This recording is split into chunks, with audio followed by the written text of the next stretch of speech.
नमस्कार, स्वागत है आपका आपके सितारे में और मैं हूं आपके साथ दिव्या तिवारी। कल से शारदीय नवरात्र शुरू हो रहे हैं। इस पूरे नवरात्र मां दुर्गा की आराधना करके मां को प्रसन्न किया जा सकता है। ऐसे में कल क्या है कलश स्थापना का शुभ समय और विधि विधान, ये सभी जानकारियां देंगे आचार्य जी। साथ ही जानेंगे आज का राशिफल। तो देर कैसी, शुरू करते हैं आपके सितारे। शारदीय नवरात्र के शुभारंभ पर कैसे करें कलश स्थापना, माँ दुर्गा की कैसे करें आराधना, जानिए पंडित वैभवनाथ शर्मा से कलश स्थापना का समय और विधि विधान। आपके सितारे में अब अपनी हर परेशानी का हल प्राप्त कर सकते हैं और अपने सवाल भी पूछ सकते हैं। स्टूडियो में साथ देने के लिए मौजूद हैं विश्वविख्यात ज्योतिषाचार्य और वास्तुशास्त्री पंडित वैभवनाथ शर्मा जी। आचार्य जी, आपका हार्दिक स्वागत है। जय मां अम्बे। तो यदि आपके मन में कोई सवाल है तो आप भी हमें कॉल कर सकते हैं। हमारे नंबर्स लगातार आपकी टेलीविजन स्क्रीन पर फ्लैश किए जा रहे हैं। आप हमें हमारे टोल फ्री नंबर पर भी कॉल कर सकते हैं। आप हमसे सीधी बात कर सकते हैं। हमारा टोल फ्री नंबर है 180010263003। आप इस नंबर पर मुफ्त में कॉल करें। इसके अलावा आप हमें हमारे लैंडलाइन नंबर्स 012046463332 और 012046463327 पर भी कॉल करके हमसे सीधी बात कर सकते हैं। तो चलिए कार्यक्रम की शुरुआत करते हैं और सबसे पहले आचार्य जी से जान लेते हैं आज का पंचांग। जी बिल्कुल, आज का पंचांग इस प्रकार है। विक्रम संवत 2071 मास चल रहा है आश्विन और आश्विन मास के कृष्ण पक्ष की आज अमावस्या तिथि है। बुधवार का दिन है। नक्षत्र है उत्तरा फाल्गुनी। योग है शुक्ल और करण है नाग। आज जो व्रत पर्व और त्योहार मनाया जा रहा है, मैंने कल भी बताया था कि सर्व पितृ अमावस्या कल भी थी और आज भी मनाई जा रही है। तो आज भी सर्व पितृ अमावस्या मनाएंगे। पितृ विसर्जन करने के बाद नवरात्रि आगमन की तैयारी आज से शुरू हो जाएगी। चलिए अब बात कर लेते हैं 12 राशियों के राशिफल की, जिसमें सबसे पहले बात करेंगे मेष राशि की। देखते हैं क्या कहते हैं आज के उनके सितारे। मेष राशि वाले जातक लोगों को आज की दिनचर्या में ऐसा भी हो सकता है कि आपको अपना ही लिया गया कोई निर्णय गलत लगे। आज आपको किसी भी व्यक्ति के संदर्भ में राय बनाने से, विचार देने से बचना चाहिए। आज के दिन को शुभ बनाने के लिए ओम बुद्धि प्रियाय नमः मंत्र का 108 बार जाप कर लेना आपके लिए सर्वोत्तम होगा। यह समय आपके लिए निवेश के लिहाज से बहुत अच्छा नहीं है। चलिए अब देख लेते हैं कैसा रहेगा वृषभ राशि वाले जातकों के लिए उनका आज का दिन। वृषभ राशि वाले जातक लोगों के लिए अपने जीवन से जुड़े हुए कुछ नए पहलुओं को आज आप जान पाएंगे। आपने किसी व्यक्ति से यदि सच छिपा रखा है तो आपको समझना चाहिए कि आप जितना उन्हें सच से दूर रखेंगे उतना ही स्वयं आप समस्या में घिरते जाएंगे। तो उचित समय और परिस्थिति देख करके उस व्यक्ति के सामने जो भी वस्तु स्थिति है वह व्यक्त कर देनी चाहिए। आज के दिन को शुभ बनाने के लिए ओम बीजापुर फलासक्ताय नमः मंत्र का 108 बार जाप कर लेना आपके लिए सर्वोत्तम होगा। खराब स्वास्थ्य को जरा भी आप नजरअंदाज मत करिए। चलिए आप जान लेते हैं कैसा रहेगा मिथुन राशि वाले जातकों के लिए उनका आज का दिन। मिथुन राशि वाले जातक लोगों के लिए कुछ समय पहले जिस गलती के कारण आपको बहुत बड़ा नुकसान सहना पड़ा था, आज फिर कुछ वैसा ही हो सकता है। तो आज आपको थोड़ा सावधानी रखनी चाहिए। अगर आप किसी से प्रेम करते हैं तो उस व्यक्ति से आपको अपनी भावनाएं छिपा करके नहीं रखनी चाहिए। ऐसा संदेह पड़ता है, ऐसा पता चलता है, ग्रहों की स्थितियां हैं कि आप अपनी भावना व्यक्त नहीं कर पा रहे हैं और ये स्थिति आपके लिए काफी कठिन, तकलीफदेह सिद्ध हो सकती है। तो अपनी भावनाएं व्यक्त करना ज्यादा उचित होगा आपके लिए। आज के दिन को शुभ बनाने के लिए ओम ब्रह्मचारिणे नमः मंत्र का 108 बार जाप कर लेना आपके लिए सर्वोत्तम होगा। ज्यादा उत्सुकता किसी भी काम के लिए ठीक नहीं है। चलिए अब देख लेते हैं क्या क्या रहा है कर्क राशि वाले जातकों के लिए उनका आज का दिन।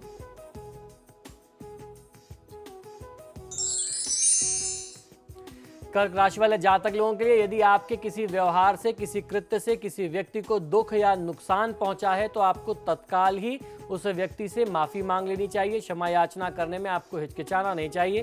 किसी करीबी व्यक्ति के साथ बातचीत करने में आज आपको कुछ असहजता, कुछ परेशानी आ सकती है। तो अपनी इस असहजता का कारण ढूंढ करके उसे दूर करना चाहिए।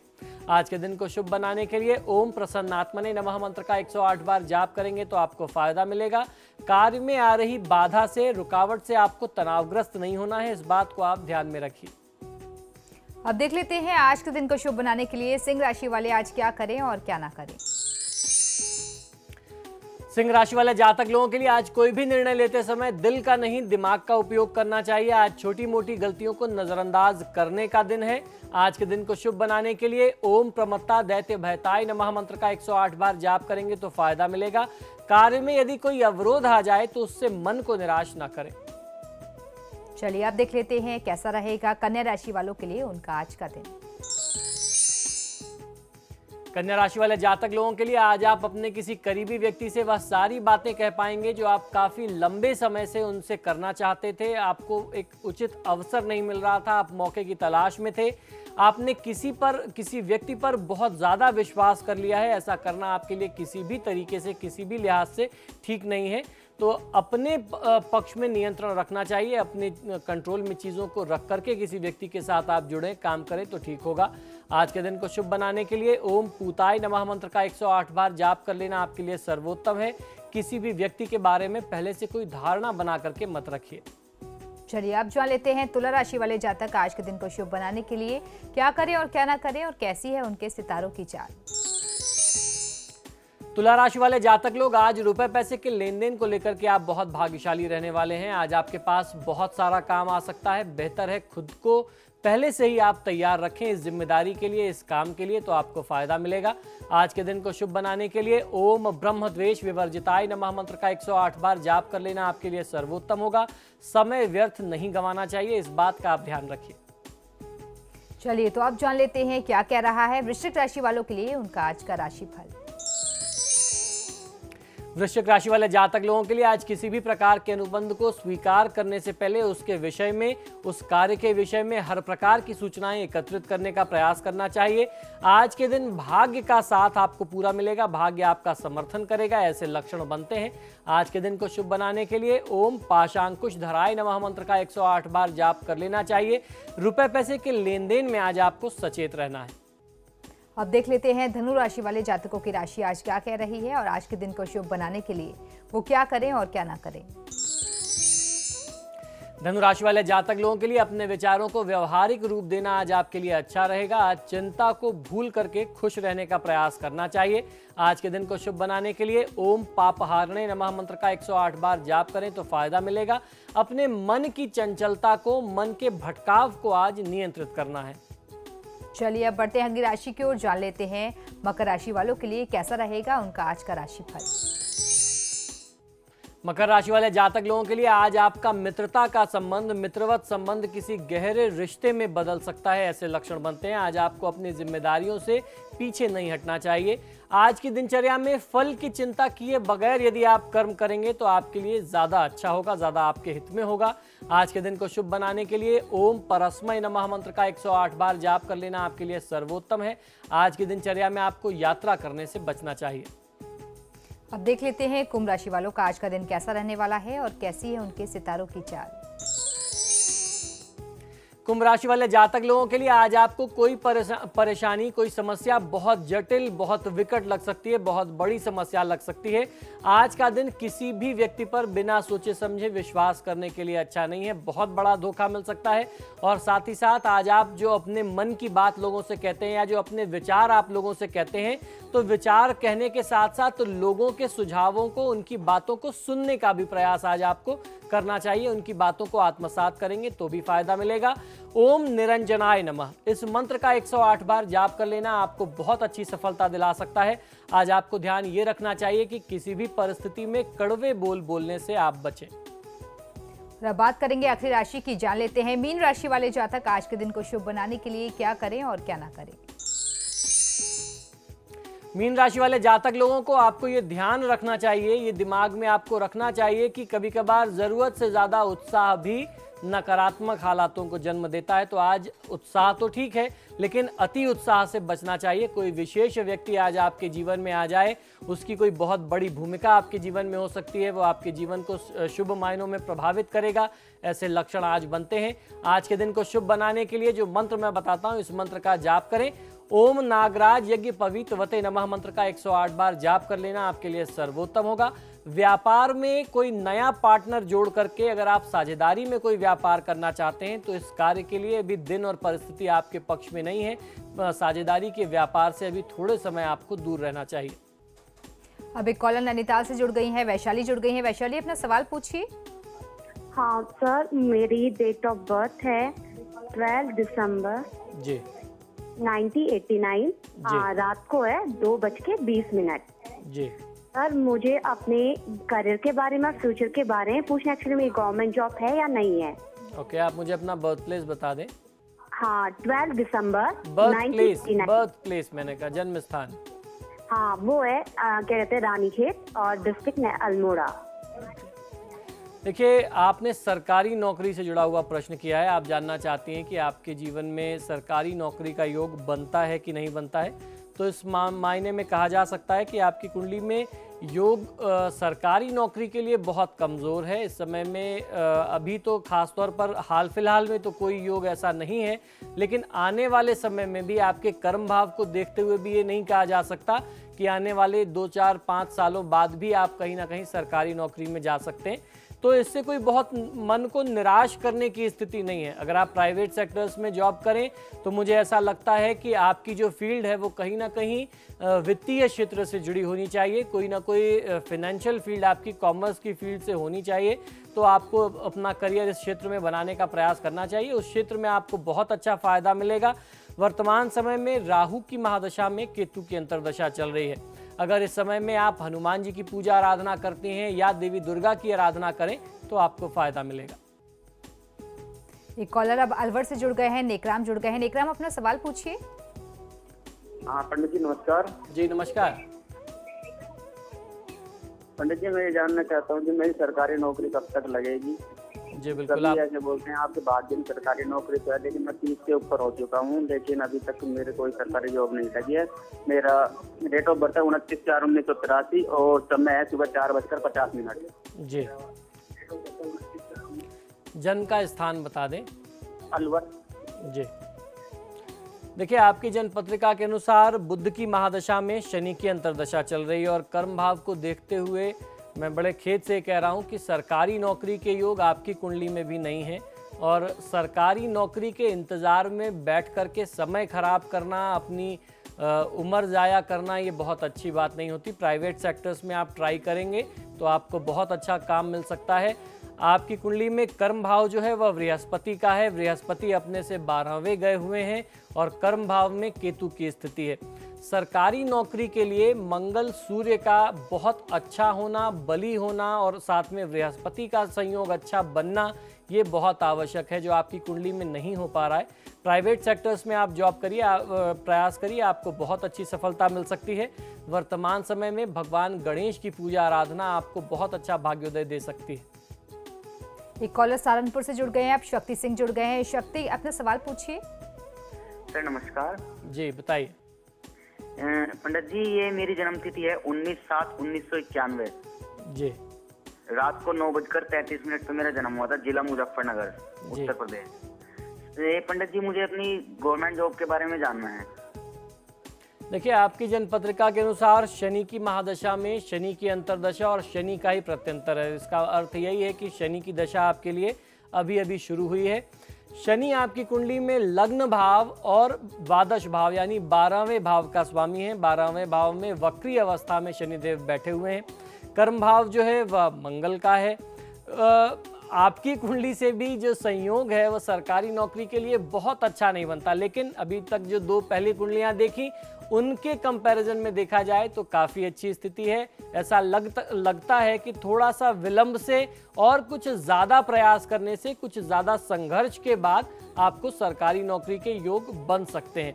तो इस समय में आपको प्रयास ज़रूर करना चाहिए। शनिदेव की जो दशा चल रही है ये कई मायने में आपके लिए शुभकारी भी हो सकती है, तो इसका आपको लाभ लेना है। हनुमान चालीसा, बजरंग बाण, हनुमानाष्टक का पाठ करें और मंगलवार के दिन, क्योंकि कर्म भाव जो करियर का हाउस है वो मंगल का है, मंगलवार और शनिवार के दिन खासतौर पर हनुमान जी के मंदिर जा कर के अगर आप हनुमान जी की पूजा आराधना वहाँ करते हैं, हनुमान जी से प्रार्थना करते हैं, तो निश्चित ही सफलता मिल सकती है। फिलहाल यहाँ रुकेंगे एक छोटे से ब्रेक के लिए, लेकिन आप बने रहिए हमारे साथ, क्योंकि ब्रेक के बाद आचार्य जी बताएंगे आज का महा उपाय, जिसमें जानेंगे नवरात्र प्रारंभ पर कलश स्थापना का शुभ समय। बने रहिए हमारे साथ।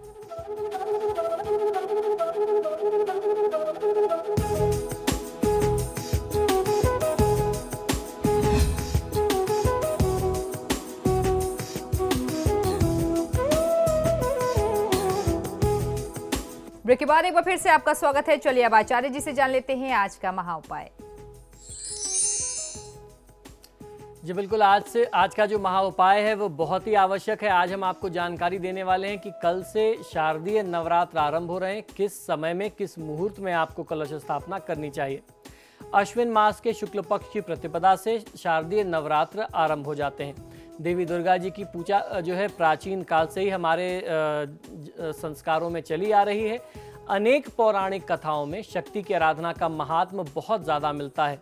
9 दिनों तक चलने वाले नवरात्र पर्व में माँ दुर्गा के अलग अलग 9 स्वरूप क्रमशः सबसे पहले दिन शैलपुत्री, फिर ब्रह्मचारिणी, माँ चंद्रघंटा, कूष्मांडा, स्कंद माता, माँ कात्यायनी, फिर उसके बाद माँ कालरात्रि, महागौरी और अंतिम दिन सिद्धिदात्री देवी की पूजा का विधान हमारे धर्मशास्त्रों में मिलता है।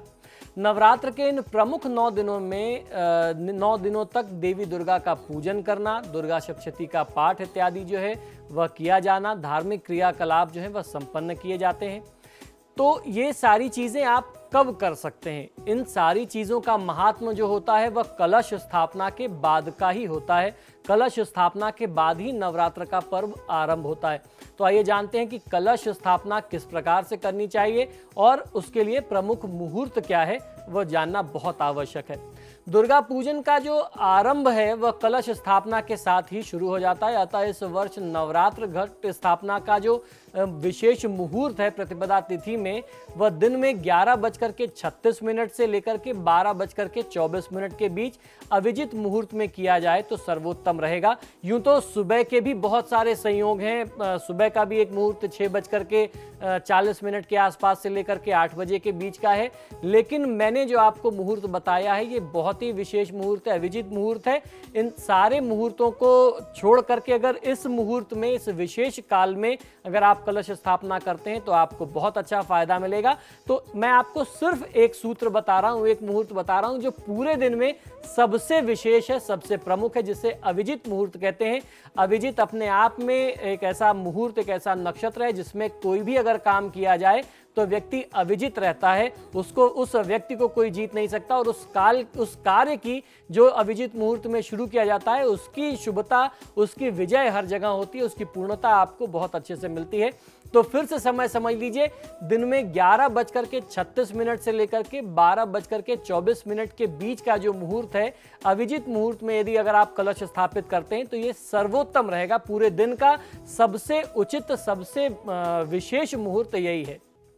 अब बात आती है, जब आप कलश स्थापना करते हैं तो देवी का आवाहन कैसे करें। बहुत सारे लोग तो आचार्यों को बुला करके अपने घर में करा लेते हैं, लेकिन कुछ लोग ऐसे भी हैं जो स्वयं से करते हैं, जिनका इतना सामर्थ्य नहीं कि आचार्य को बुला सकें। तो बहुत आसान सा देवी का ध्यान और आवाहन का मंत्र मैं आपको बताता हूँ। इस मंत्र से आप भगवती का आवाहन करें, भगवती आपके यहाँ निश्चित तौर पर पधारेंगी। यह मंत्र है, ओम जयंती मंगला काली भद्रकाली कपालिनी दुर्गा क्षमा शिवा धात्री स्वाहा स्वधा नमोस्तुते। इस मंत्र से आपको देवी भगवती का ध्यान और आवाहन करना चाहिए। अश्विन मास के शुक्ल पक्ष की प्रतिपदा तिथि के दिन में आपको प्रातःकाल स्नान आदि से निर्वृत्त होकर के संकल्प किया जाता है। व्रत का संकल्प लेने के पश्चात ब्राह्मण द्वारा या फिर स्वयं ही मिट्टी की वेदी बना करके उसमें जौ बोया जाना चाहिए। कलश की स्थापना के साथ ही माता का पूजन आरंभ हो जाता है और 9 दिनों तक चलने वाला यह पर्व सुख, शांति और समृद्धि प्रदान करने वाला होता है। शक्ति पूजा का यह जो काल है, संपूर्ण ब्रह्मांड की शक्ति को नमन करने और प्रकृति के निर्विकार रूप से अग्रसर होने का समय रहता है। तो इस समय में ध्यान और साधना का बहुत ज़्यादा महात्म है। जीवन के कष्टों के नाश के लिए, विपत्ति के नाश के लिए इस समय में किसी भी व्यक्ति को, किसी भी साधक को देवी भगवती की साधना अपने सामर्थ्य अनुसार, जितना भी आपके पास समय निकल सके, जितना भी आपसे माध्यम हो सके, उस समय के अनुसार, उस सामर्थ्य के अनुसार आपको भगवती की साधना अवश्य करनी चाहिए। शक्ति की उपासना का समय होता है शारदीय नवरात्र। शारदीय नवरात्र जो है वह शक्ति उपासना का बहुत ही महत्वपूर्ण काल होता है। देवी के जयकारों से समस्त वातावरण जो है वह अभिभूत हो जाता है। देवी की मूर्तियां बना करके उनकी विशेष पूजा उपासना की जाती है। इन दिनों में कलश स्थापना करके दुर्गा सप्तशती एवं दुर्गा माता के मंत्र उच्चारणों द्वारा माता का आवाहन और स्थापन किया जाता है, पूजन किया जाता है। अश्विन मास के शुक्ल पक्ष की प्रतिपदा से लेकर के नवमी तक हर दिन जो है इनका रंग दिन पे दिन चढ़ता चला जाता है, दुर्गा पूजा का रंग चढ़ता चला जाता है और नवमी के आते आते उत्साह जो है वह अपने चरम पर होता है। पर्व का जो उत्साह होता है वह देखने लायक होता है। दुर्गा अष्टमी तथा नवमी के दिन माँ दुर्गा देवी की पूर्णाहुति की जाती है। जो आप अनुष्ठान करते हैं उस अनुष्ठान की पूर्णाहुति की जाती है। नैवेद्य यानी कुछ मीठा भोग, चना जो माता को प्रिय है, देसी चना, काला चना जो बनाते हैं हम लोग घरों में, हलवा, खीर पूड़ी इत्यादि का भोग लगा करके कुमारी कन्याओं का पूजन करना चाहिए, उनको भोजन कराना चाहिए। अपने सामर्थ्य अनुसार उनको भेंट, उपहार, कुछ दक्षिणा देनी चाहिए। शक्ति पूजा का यह समय कन्याओं के रूप में शक्ति की पूजा को अभिव्यक्त करता है। आदिशक्ति की इस पूजा का उल्लेख पुराणों में प्राप्त होता है हमें। श्री राम जी द्वारा किया गया शक्ति पूजा तथा मार्कंडेय पुराण के अनुसार स्वयं मां ने इस समय शक्ति पूजा के महत्व को प्रदर्शित किया है। तो हमारा पूरा जो शास्त्र है इसकी महिमा से पटा पड़ा है, जिससे हमको ये जानकारी मिलती है कि इस काल में भगवती की साधना का कितना महात्म्य है। अश्विन मास के नवरात्र में रामलीला, रामायण, भागवत पाठ, अखंड कीर्तन जैसे सामूहिक धार्मिक अनुष्ठान देखे जा सकते हैं। ये जो नवरात्र, शारदीय नवरात्र होते हैं, इसमें बहुत सारे लोग रामचरितमानस का नवान पारायण करते हैं। यानी पूरी रामचरितमानस जो है नवान पारायण यानी 9 दिनों के अंदर पूरे रामचरितमानस का पाठ करना, उससे बहुत अच्छा फायदा मिलता है और विजयादशमी की तिथि में उसका समापन करते हैं, पूर्णाहुति करते हैं। तो बहुत सारे लोगों का ऐसा नियम होता है, यदि आपसे सामर्थ्य हो जाए, कोई भी एक संकल्प विशेष लेकर के यदि आप नवान पारायण करते हैं रामचरितमानस का, तो ऐसा कोई भी कार्य नहीं है जो भगवान श्री राम और देवी भगवती की कृपा से वह कार्य सफल ना हो सके। नवरात्र में देवी दुर्गा की कृपा जीव को सद्गति प्रदान करने वाली होती है तथा जीव समस्त भव बंधनों एवं कठिनाइयों से पार पाने की शक्ति प्राप्त करने में सफल होता है। शारदीय नवरात्र में व्रत किस प्रकार करना चाहिए, आइए ये भी जानते हैं।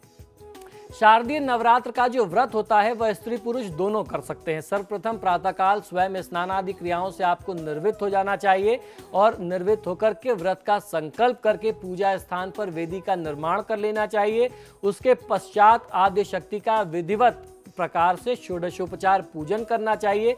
कलश की स्थापना करके नवरात्र व्रत का संकल्प लेकर के कलश में आम के हरे पत्ते, दूर्वा, पंचामृत एवं पंचगव्य डाल करके उसके मुंह पर कलावा बांध देना चाहिए।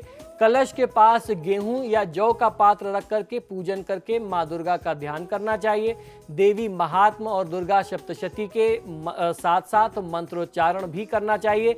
आपकी जो भी अपनी अगर कोई ऐसी आदत है, कोई आपका अपना संकल्प है किसी एक विशेष मंत्र का, तो उस मंत्र का संकल्प लेकर के अपनी कामना की सिद्धि के लिए 9 दिनों तक निश्चित संख्या का जाप करें। इसी प्रकार 9 दिनों तक नवरात्र करके दशमी की तिथि में, या जो आपका अपने परिवार का जो एक नियम होता है, कुछ लोगों का नियम होता है वो अष्टमी को समापन करते हैं, हवन कर लेते हैं, कुछ नवमी को करते हैं, कुछ दशमी को करते हैं। तो जैसा भी आपका क्रम हो, दशांश हवन करके कन्या पूजन द्वारा व्रत का पारण करना चाहिए। इस विधि से, बहुत सरल सी विधि है, अगर आप इस विधान के अनुसार नवरात्र को मनाते हैं तो माँ भगवती की कृपा जब मिलती है तो महादेव की कृपा उस जातक पर स्वतः ही होती है।